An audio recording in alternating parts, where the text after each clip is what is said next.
Hello అండి. గుడిలో ప్రదక్షిణం ఎందుకు చేస్తాము? అసలు ఆ ప్రదక్షిణ అని దేనిని అంటాము? అయితే మనం గుడికి వెళ్ళినప్పుడు ముందుగా ప్రదక్షిణాలు చేసి లోపలికి వెళ్ళి దైవ దర్శనం చేసుకోవడం మన ఆనవాయితీ అండి.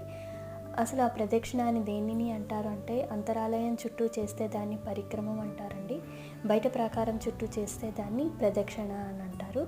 ఋగ్వేదంలోని ప్రదక్షిణ గురించి చెబుతూ దక్షిణం వైపు ముందుకు ఆర్తితో నడవడం అని చెబుతోంది. అలాగే స్కాంద పురాణంలో ప్రదక్షిణల్లో ప్రతి అక్షరం గురించి చెప్పారండి. ప్రా అంటే పాపాన్ని నివృత్తి చేస్తుంది అని, దా అంటే కోరికలను ఒసిగేది అని, క్షి అంటే కర్మను క్షయం చేసేది అని, అణ అంటే మోక్షాన్ని అనుగ్రహించేది అని చెబుతోంది. అయితే మన శాస్త్ర ప్రకారం మొదటి ప్రదక్షిణ చేస్తే మానసిక పాపాలు నాశనం చేస్తుందని, రెండవ ప్రదక్షిణం చేస్తే వాచిక పాపాలు నివృత్తి అయిపోతుందని, మూడవ ప్రదక్షిణం చేస్తే పాపాలు క్షయం అవుతుందని శాస్త్రవచనం.